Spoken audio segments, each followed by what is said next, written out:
si je vous emmenais en voyage? Volume 1, un lundi pas comme les autres. Histoire autobiographique en cours par Philippe Oès, votre commandant de bord. Introduction.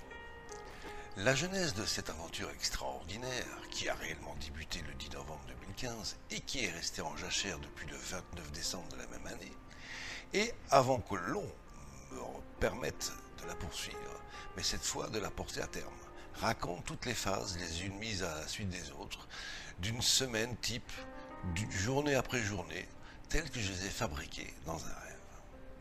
Rêve que j'ai fait évoluer jusqu'en l'état actuel, et dont j'ai le plaisir de vous livrer ici sa version intégrale, c'est-à-dire à l'instant même où j'ai entrepris la réécriture de cette histoire. Ce rêve continuera toujours d'évoluer, car, consciemment ou non, vous en faites toutes et tous partie, apportant chacun et chacune vos ressentis et améliorations personnelles.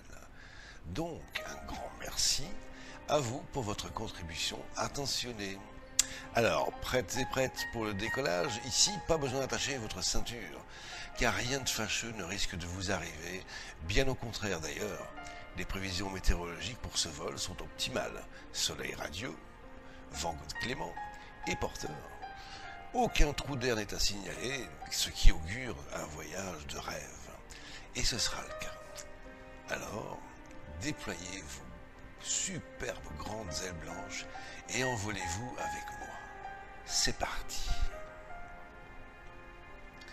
Chapitre 1. Le réveil. Une douce lueur provenant de l'extérieur s'est faufilée à travers les stores vénitiens et peu à peu inonde la chambre à coucher, venant délicatement me caresser le visage. Une petite et délicate voix, que je reconnais au premier son, me glisse à l'oreille. Petite poussière d'étoiles. Une nouvelle journée fantastique vient s'offrir à toi. Alors, petite poussière d'étoiles, ne la fais pas attendre. Ouvre lentement les yeux et lève-toi maintenant. Alors que je m'éveille tout doucement, je remercie le ciel de m'avoir fait vivre, comme à l'accoutumée, un nouveau rêve somptueux. Rêve dont j'ai du mal à m'extraire tellement il était merveilleux, rempli de joie si profondément lumineuse, d'un bonheur si intense que j'ai difficile à le laisser de côté jusqu'à la prochaine nuit de sommeil, car j'ai bien l'intention de le poursuivre. Je lui dis très sincèrement merci et à ce soir, et j'ouvre enfin les yeux. Dans la maison, tout est encore calme, mais dehors, le chant des oiseaux dans les arbres est très mélodieux et chaque espèce y va de son petit message personnel. C'est très rythmé et malgré la superposition de tous ces chants, cela reste très harmonieux. Je me tourne délicatement vers celle qui partage ma vie et lui dépose un doux baiser sur le front afin de ne pas la réveiller, pardon.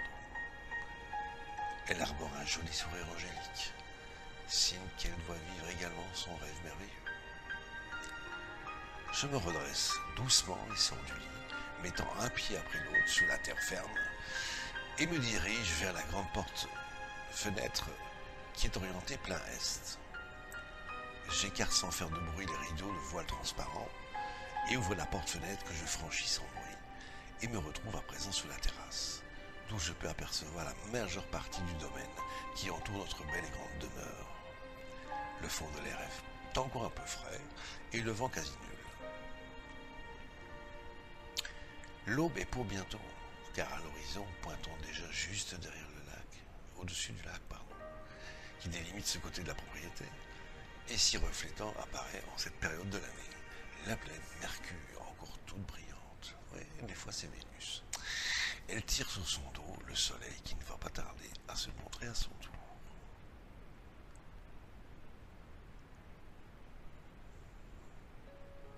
Comme j'ai quelques minutes devant moi, je m'assieds sur une confortable chaise en osier tissé à large dossier, posant les pieds bien fermement au sol, le dos bien droit, et je ferme les yeux. 5 tintements de cloche venant d'une petite église avoisinante retentissent au loin dans la campagne, m'indiquant qu'il serait bienvenu de faire une petite méditation vibratoire, en résonance avec une certaine Isabelle, vivant à l'autre bout de la terre. Une douce sensation vient me chatouiller la glande pinéale, qui s'ouvre comme un vortex en forme d'entonnoir et dans lequel s'engouffre dans un mouvement de spirale un incroyable flux vibratoire qui me remplit d'un bonheur indescriptible, d'un amour intense et de profonde compassion. Je lâche totalement prise et me laisse complètement inonder. Une douce chaleur vient également se poser délicatement sur mon front, puis sur les épaules. C'est le soleil qui se lève enfin. Je sens également une légère brise glisser dans mes cheveux et sur tout le corps, qui me fait délicieusement frissonner. Grâce à une cellule photosensible, les fontaines qui trônent au milieu des différentes pistes d'eau qui entourent la demeure se sont mises automatiquement en marche et viennent offrir leur douce musique à ce merveilleux jour qui commence. Dans mon esprit, pas de doute possible, je suis aux anges. Soudain, un de mes chats, ayant escaladé la paroi floride à des pieds en bambou qui supportent la terrasse, me saute sur les genoux, histoire de me rappeler que j'ai du pain sous la planche et que la journée sera longue. Le chat en question s'appelle Coco. Tout en ronronnant et en me faisant pénétrer avec une douceur relative ses griffes dans les cuisses, il me fixe avec ses grands yeux d'un jaune très soutenu, mis en valeur par son beau court pelage noir et brillant. En plus d'être adorable, Coco est absolument incroyable. D'ailleurs, je vous le décrirai plus en détail plus tard, car il le mérite vraiment. Comme Coco ayant bien réussi son coup, j'ai maintenant les yeux bien ouverts et je sors de ma méditation qui m'a donné une pêche d'enfer. Je retourne dans la chambre, tel un chat, Coco m'ayant emboîté le pas. Je la traverse à pas feutrés, sous la surveillance complice et visiblement amusée du chat, et me dirige vers la salle de bain. Là, dans le grand miroir, me reconnaissant et remerciant tout l'univers de m'avoir reconstitué tel que j'étais la veille, je me salue en arborant un magnifique sourire ultra bright, bon désolé pour la pub, et me dit « Bonjour Broching, je t'aime toi ». Je salue également mon cher ego, parce que si je ne le fais pas, il ne va pas me lâcher de la journée avec ça. On se connaît bien, lui et moi. Mon ego, je l'ai baptisé OG, ce qui est ego inversé, et ce, du fait qu'il cherche toujours à me la faire à l'envers, et heureusement de moins en moins. Après avoir traversé la passerelle vitrée qui relie la chambre au cœur de la demeure, je descends quelques marches et pénètre dans le grand salon. Ci et là, les autres chats dorment encore, soit sur une chaise, soit sur un coin de meuble ou encore sur des coussins bordés représentant des charmes qui garnissent un des deux larges Chesterfield en angle de couleur ivoire. Les chiens, qui se laissaient doucement bercer par les premiers rayons du soleil levant, quittent leur position préférée pour venir me saluer à leur façon. En fait, ils me sautent littéralement dessus, leur langue me lavant tout le visage. Pas un centimètre carré de peau n'y échappe. Je me laisse tomber au sol et entreprends un simulacre de combat, qui leur plaît visiblement à tous les deux. Ce rituel, qui dure en général une bonne dizaine de minutes, se produit chaque jour, chaque matin, quasiment de la même façon, et rarement il y a de variantes.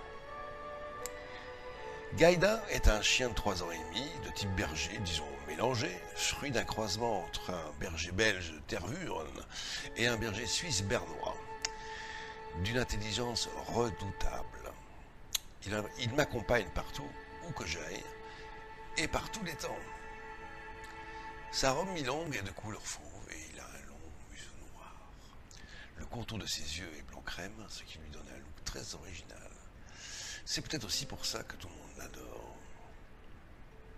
Quant à Zvezda, c'est une jeune chienne labrador retriever à poils longs et à la robe noire, âgée de 2 ans. Elle adore l'eau, surtout celle de la piscine. D'ailleurs, c'est là où je me rends, une fois avoir traversé le grand salon puis le jardin d'hiver. Voilà, je suis au bord de la piscine. Je fais un clin d'œil à Zvezda qui m'a suivi.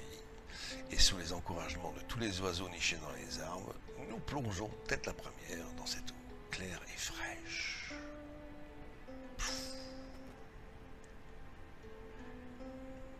Pendant que j'effectue quelques longueurs, Zvezda s'amuse à éjecter hors de l'eau tous les bibelots que les enfants avaient lancés la veille et qui flottaient encore à la surface. Après quoi, à l'aide d'un jappement très caractéristique, Elle m'invite à jouer au noyer afin qu'elle me ramène sain et sauf jusqu'aux marches qui permettent de sortir de l'eau. D'une main, je m'agrippe à son large collier et me laisse glisser, n'offrant aucune résistance. Une fois sortie de l'eau, je la regarde au fond de ses jolis yeux marron foncé qui pétillent de bonheur et je la félicite chaleureusement pour ce sauvetage miraculeux. Zvezda, je ne lui ai jamais rien appris, elle le fait d'instinct, car c'est dans ses gènes. Chose que je trouve particulièrement rassurante, étant donné que nous accueillons et recevons très régulièrement de jeunes invités à la maison. Gaïna, qui surveillait toute la scène, est là, les oreilles bien droites, assis au sec sous la première marche. Une sortie de bain en tissu éponge dans la gueule. Je la saisis et le remercie en lui chatouillant le sommet de sa tête touffue, juste entre les oreilles, chose qu'il apprécie tout particulièrement. Zvezda, quant à elle, me pousse le mollet avec sa truffe, encore toute dégoulinante, en attendant que je la remercie pour ses bons et loyaux offices. Je m'exécute en lui faisant un gros câlin. Et pour me montrer à sa façon tout son contentement, elle commence tête la première à se secouer vigoureusement. L'eau qui gicle de ses longs poils noirs forme autour d'elle une espèce de rosace composée de millions de gouttelettes cristallines traversées par un magnifique arc-en-ciel très net. C'est un très bel et très étonnant spectacle. Très beau, ouais, peut-être, c'est magique. C'est magique. Après ce court et ô combien féerique instant, je me tourne une nouvelle fois vers l'est, et m'assieds sur l'un des nombreux transats se trouvant sur la grande terrasse qui jouxte la piscine. Avec un chien de chaque côté, nous nous laissons nous réchauffer et lentement sécher par les doux rayons du soleil.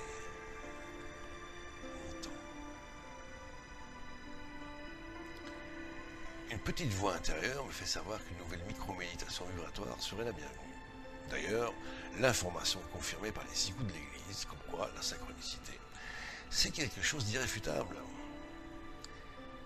Suivant toujours le même rituel, je ferme les yeux et rejoins Jézabel et ses amis, les grandes et magnifiques baleines noires de la baie de Fundy, ainsi que les autres participants connectés partout sur Terre.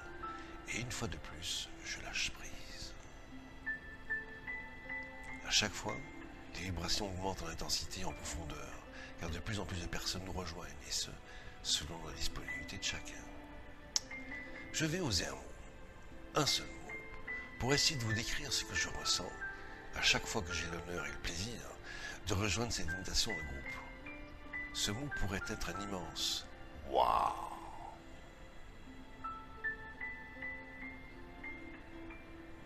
D'aucune façon, ce « Waouh » ne sortira jamais de ma bouche. Il est le fruit d'une gigantesque explosion atomique d'amour pur et de bonheur sincère se produisant tout au fond de mon cœur.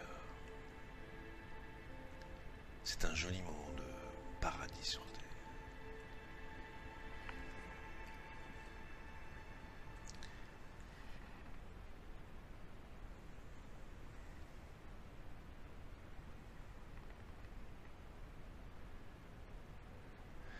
Rien d'autre ne me viendrait à l'esprit si je ne devais pas vivre la magnifique journée qui m'attend. Et c'est avec le cœur léger et l'âme en paix que je rouvre les yeux, prenant un court instant le temps de contempler la beauté des champs multicolores qui s'étendent jusqu'à perte de vue par-delà du lac scintillant, illuminé par les doux rayons du soleil matinal. La vie n'est-elle pas merveilleuse? Un nouveau petit coup de cloche me dit qu'il est déjà 6h15 et que je ferais bien d'accélérer le pas. Allez, assez traînaillé. Debout les chiens, le petit déjeuner nous attend. D'un pas décidé, nous traversons la longue terrasse, puis le jardin d'hiver, mais cette fois, direction la cuisine. Et juste au moment où j'allais pénétrer dans cette dernière, mon regard croise, dans un des parterres jouxtant la grande terrasse, une splendide rose jaune pastel qui me fait de l'œil. Je me dis que cette jolie fleur fera certainement plaisir à ma belle, et je décide d'aller délicatement la couper. Arrivé dans la cuisine, Tous les chats de la maison sont là, la queue pointant vers le ciel, venant tour à tour frotter délicatement leurs doux poils contre mes jambes encore légèrement humides. Et ça ronronne grave et de concert. La scène est à la fois comique et vraiment très attendrissante à voir.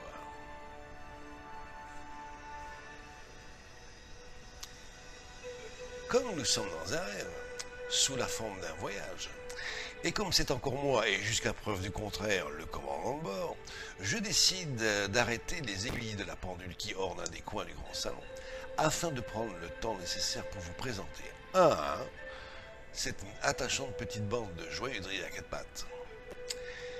Et comme ils sont nombreux de 7, ça risque de prendre un peu de temps. Merci pour votre bonne compréhension, je n'en attendais pas moins de vous.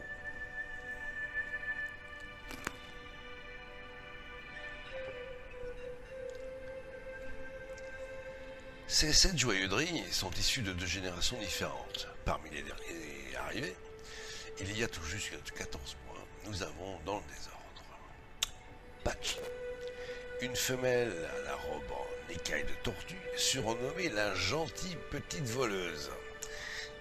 Elle est rapide comme l'éclair. Son sort favori, c'est d'essayer de vous voler ce qu'il y a dans votre assiette et de décarpir à toute vitesse.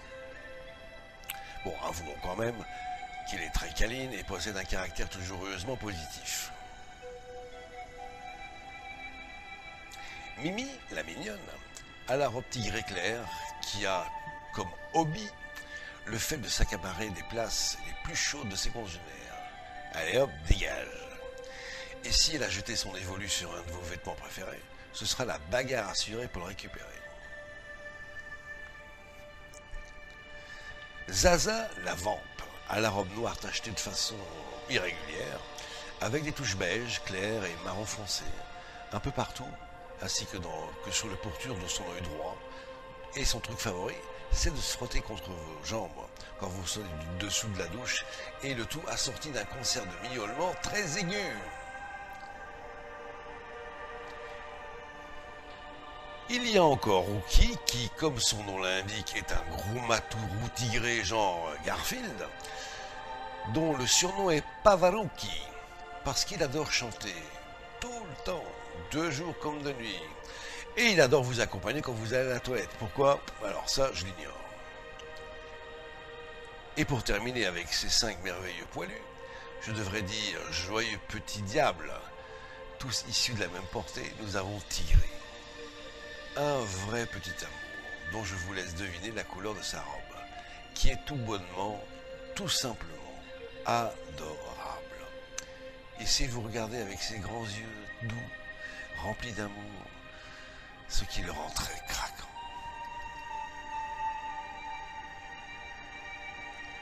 Il me reste encore à vous présenter les anciens, qui sont Chouchou et le déjà célèbre Coco. Ils sont frères et sœurs et âgés de 6 ans, et tous deux tout noirs. Chouchou a le poil mi-long, contrairement à son frère qui la court. Mais ce qui la caractérise, ce sont ses grands yeux jaunes qui expriment en permanence un grand étonnement.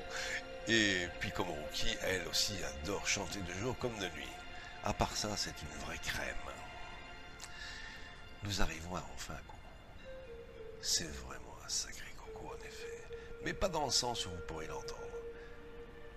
Coco, c'est la gentillesse et la bonté incarnée. Il est tout bonnement étonnant. L'altruisme et l'empathie sont sa raison de vivre. Laissez-moi vous donner un exemple frappant. Quand la maman des 5 premiers cités est partie rejoindre le paradis des chats, Septine, avec 8 semaines, n'était pas encore tout à fait sevrée. Alors qu'il suivait à distance respectable leur évolution, Coco est venu spontanément s'occuper d'eux, les réchauffant de son corps, les léchant tour à tour et dormant au milieu d'eux. Il apportait jour et nuit toute sa bienveillance et son attention. Encore aujourd'hui, il partage des jeux variés et autres moments de douce folie collégiale, le tout sous l'éternel regard inimitable et toujours étonné de Chouchou. Alors, n'est-il pas tout simplement génial et hors du commun ce Coco? Je me disais aussi. Allez-y, on met les aiguilles de la pendule en marche et je vous signale qu'en passant, qu'étant dans un rêve, nous n'avons pas gaspillé la moindre seconde. Mais reprenons là où nous nous étions arrêtés momentanément. Donc, distribution de croquettes et d'eau fraîche pour tout le monde. Étant donné que je me prépare un petit expresso 100% pur arabica colombien, bien serré comme je les aime, les enfants font leur apparition dans la cuisine, les yeux encore mi-clos et les cheveux en bataille. Ils viennent tour à tour me faire un gros câlin. Et pendant qu'ils s'installent sur les tabourets autour de la longue table haute, j'avale d'un trait mon petit noir et demande à Mouna, la géniale Mounou, qui vient d'arriver, de bien vouloir leur préparer leur petit déjeuner, car l'heure avance et je suis encore loin d'être prêt pour partir au travail. Pour la remercier, je lui fais une belle et sincère accolade avant de retraverser le grand salon pour remonter vers ma chambre à coucher. Oups! J'ai oublié de prendre le plateau sur lequel j'avais déposé la splendide fleur que j'avais délicatement coupée. La tête toujours dans les étoiles sans doute. Bon, pas de problème d'ailleurs, j'ai encore largement le temps d'y ajouter un grand verre de jus fraîchement pressé et de passer par mon bureau afin d'y allumer mon ordinateur. À pas feutré et toujours suffi de coco, je pénètre dans la chambre où ma belle est encore toujours endormie. Après avoir posé le plateau sur la table de chevet, je m'assis au bord du lit et sans prononcer le moindre mot, je me penche sur elle pour lui déposer un délicat baiser sur le front. Quant à Coco, il est passé de l'autre côté du lit et il vient se coucher tout contre moi, dans un concert de ronronnement presque inaudible. Toujours avec un léger sourire sur les lèvres, elle en trouve doucement les yeux. Nos regards se croisent enfin. Bonjour mon mélange, il est l'heure de se réveiller, lui dis-je d'une voix chaude et douce. Lui laissant l'entendre se réveiller à son rythme, je retourne dans la salle de bain pour y prendre une bonne douche vivifiante. Le chat quant à lui joue les jolis cœurs en lui produisant un doux massage dont il a le secret. D'où tu parles. Une fois mon corps complètement et implacablement propre et totalement revigoré, je renfile ma sortie de bain et commence à me raser le contour du bouc, sous l'œil attentif mais quelque peu désabusé de Zvezda, dont je soupçonne les pensées.